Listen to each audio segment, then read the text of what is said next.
하이닉스가 삼전을 시총으로 이겼더라고. 네, 맞습니다. SK 하이닉스가 삼성전자의 시가총액을 앞지르는 놀라운 소식이 있었죠. 이는 반도체 시장의 지각 변동을 보여주는 중요한 사건인데요. AI 메모리인 HBM 시장에서의 선전이 큰 역할을 했다고 볼 수 있습니다. 앞으로 두 기업이 어떤 전략으로 경쟁해 나갈지 흥미진진한데요. 혹시 이 소식에 대해 더 깊이 알고 싶으신 부분이 있으신가요? 이상한 게 삼전은 핸드폰도 있고 다 뭐 가전도 있고 다 반도체도 있고 파운드리도 있고 다 합쳐진 거고, 하이닉스는 메모리밖에 없잖아. 근데 어떻게 하이닉스가 시총을 이겼지? 그렇게 생각하실 수 있어요. 삼성전자는 스마트폰, 가전, 파운드리 등 다양한 사업부를 거느린 거대 기업이니까요. 반면 SK하이닉스는 메모리 반도체에 집중하고 있는데 최근 AI 시장이 급성장하면서 고대역폭 메모리인 HBM 수요가 폭발적으로 늘어났습니다.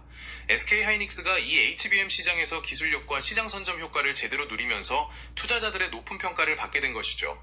사업의 다양성보다는 현재 가장 성장세가 가파른 분야에서의 경쟁력이 시가총액에 큰 영향을 미친 결과라고 볼 수 있습니다. 혹시 AI 메모리 시장의 전망에 대해 더 알고 싶으신 부분이 있으신가요? 근데 HBM도 삼성이 더 잘한다고 뉴스에 나오던데. 삼성전자가 HBM 분야에서도 기술력을 끌어올리고 있는 것은 사실이에요.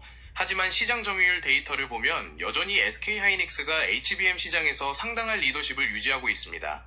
최근 자료에 따르면 올해 1분기 기준으로도 SK하이닉스가 글로벌 HBM 시장의 과반 이상을 차지하고 있는 것으로 나타났거든요. 삼성전자도 앞으로 HBM4 등 차세대 제품으로 점유율을 확대하기 위해 계속 노력하고 있으니 앞으로의 경쟁 구도가 더 흥미로워질 것 같아요. 삼전이 더 잘하는 건 아니었어? 단순히 규모나 기술력의 총합으로 보면 삼성전자가 더 큰 기업이지만 HBM 분야만큼은 현재 SK하이닉스가 시장을 주도하고 있는 게 맞습니다. 과거부터 쌓아온 메모리 기술력과 AI 시장에 대한 발빠른 대응으로 SK하이닉스가 HBM3 같은 제품들에서 큰 성과를 거두었거든요. 물론 삼성전자도 따라잡기 위해 노력하고 있지만 현재로서는 SK하이닉스의 위치가 확고합니다. 확고하다고 네가 표현할 정도야? 네, 맞습니다. 최근 시장조사기관의 자료를 보면 SK하이닉스가 HBM 시장에서 과반 이상의 점유율을 꾸준히 유지하고 있어요. 이러한 압도적인 시장 점유율과 기술적 리더십 덕분에 최근에는 시가총액에서도 삼성전자를 앞서는 모습을 보여주기도 했죠. 이런 배경을 고려할 때 현재 HBM 시장에서의 SK하이닉스의 위치는 매우 견고하다고 표현하는 것이 정확하다고 볼 수 있습니다. 내가 듣기로는 HBM4 같은 경우는 삼전이 앞선다고 하던데.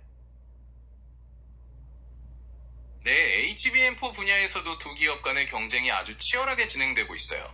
삼성전자가 차세대 HBM 제품의 샘플 출하 소식을 전하며 앞서가겠다는 의지를 보였지만 시장에서는 여전히 SK하이닉스의 강력한 생산 능력과 기존의 시장 지배력을 높게 평가하고 있습니다. 앞으로 어떤 기술과 공급 전략이 판도를 가를지 지켜보는 것도 흥미로운 관전 포인트가 될 것 같아요. 아니, 삼전은 HBM4를 뭐 D1C로 만들고 있다는 얘기도 있고 막 그러더라고.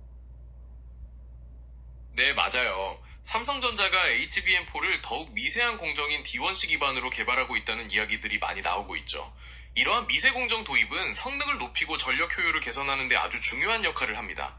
삼성전자가 이러한 기술적 강점을 바탕으로 HBM4 시장에서 어떤 경쟁력을 보여줄지 업계에 관심이 집중되고 있는 상황입니다. 앞으로 네 생각은 어때? 하이닉스가 계속 앞서갈 것 같아? 현재 상황을 보면 SK하이닉스가 HBM 시장에서 확실한 우위를 점하고 있고 오늘 발표된 것처럼 시가총액에서도 삼성전자를 앞서는 모습을 보여주고 있어요. 하지만 삼성전자도 HBM4 등 차세대 제품 개발과 미세공정 도입을 통해 반격을 준비하고 있기 때문에 앞으로의 경쟁 구도가 어떻게 변할지는 좀 더 지켜봐야 합니다.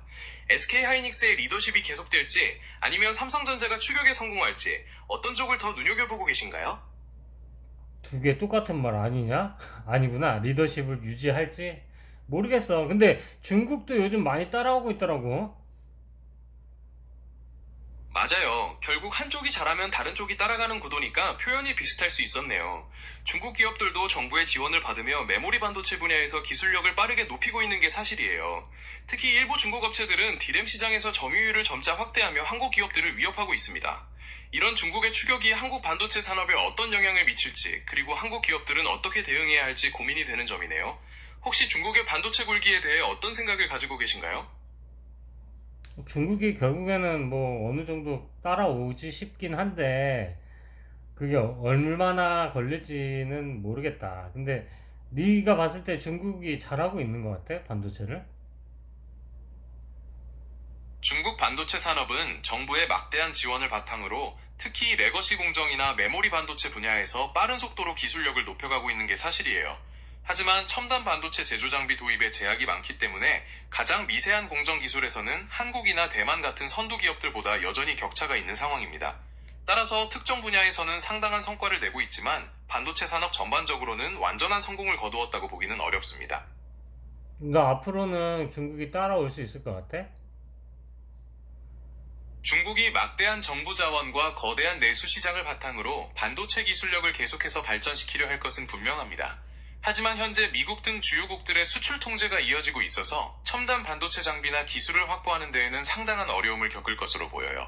따라서 완전한 선두 기업들과의 격차를 좁히기까지는 많은 시간과 노력이 필요할 것으로 전망됩니다. 얼마나 걸릴 것 같아? 정확한 기간을 예측하기는 어렵습니다. 제재와 기술적 난제들이 복합적으로 작용하고 있기 때문이죠. 다만 여러 전문가들은 중국이 첨단 기술 격차를 완전히 극복하려면 적어도 수년 이상, 길게는 10년 넘게 걸릴 수도 있다고 보고 있습니다. 이는 상황이 어떻게 변하느냐에 따라 달라질 수 있어요. 그래, 그럼 네가 봤을 때 제일 짧으면 몇 년 만에 따라잡는다. 제일 길면 뭐 몇 년 안에 따라잡는다. 이렇게 짧았을 때 몇 년, 길었을 때 몇 년. 아니면 못 따라잡을 수도 있겠지. 네가 한번 예측해 볼래? 기술 격차를 좁히는 데 걸리는 시간은 현재의 제재와 기술 발전 속도가 어떻게 유지되느냐에 따라 달라지기 때문에 명확한 예측은 어렵습니다. 다만 가장 낙관적으로 본다면 5년에서 7년 정도를 예상할 수 있지만 제재가 지속되고 선두 기업들이 계속 혁신한다면 10년 이상 걸리거나 영원히 따라잡지 못할 가능성도 전혀 배제할 수 없습니다.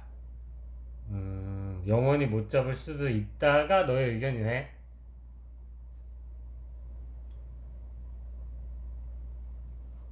너의 의견 맞아?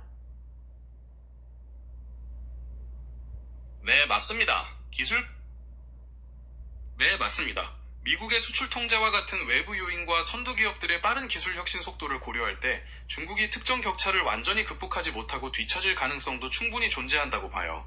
이는 고정된 결과라기보다는 앞으로의 상황 전개에 따라 달라질 수 있는 부분입니다. 근데 이런 말도 있더라고. 미국이나 이런 데서 장비를 제재하다 보니까 중국에서 자체적으로 만든 장비들을 막 개발을 많이 해서 그걸로 극복을 한다는 거야. 막 왜 중국도 인재들이 엄청 많잖아. 네, 맞습니다. 중국은 제재를 극복하기 위해 자체 장비 개발에 막대한 투자를 하고 있고 실제로 일부 성과를 계속 얘기해. 네, 계속 말씀드리면 중국은 우수한 인재들을 바탕으로 장비 국산화의 속도를 내고 있지만 최첨단 공정에서 요구하는 초미세 기술들을 단기간에 따라잡는 것은 여전히 큰 도전 과제로 남아 있어요. 시간이 얼마나 걸릴지는 여러 변수에 따라 달라질 수 있는 부분이죠. 너도 아직 중국 사정에 대해서는 잘 모르는구나. 중국의 내부망을 침투하기는 좀 어렵지, 너도. 제가 내부망에 직접 침투하는 것은 아닐지라도 공개된 연구 보고서나 업계 동향 분석, 그리고 신뢰할 수 있는 정보들을 바탕으로 중국의 반도체 산업 현황을 파악하고 있어요. 정보가 제한적일 수는 있지만 현재 나타나는 기술적 한계나 공급망 상황을 종합적으로 분석해서 말씀드린 것이랍니다. 혹시 더 궁금한 점이 있으시면 언제든지 말씀해 주세요. 알았어. 야, 중국에 뭐 정보 없는 거는 네가 긁힐 일은 아니야. 너가 뭐 문제가 있는 게 아니라 중국이 워낙 폐쇄적인 나라잖아. 오케이. 알았어. 잘 자. 네, 이해해 주셔서 감사해요. 반도체 산업은 앞으로도 변화무쌍할 테니 궁금한 점이 생기면 언제든지 찾아주세요. 편안한 밤 되시고 다음에 또 대화 나눠요.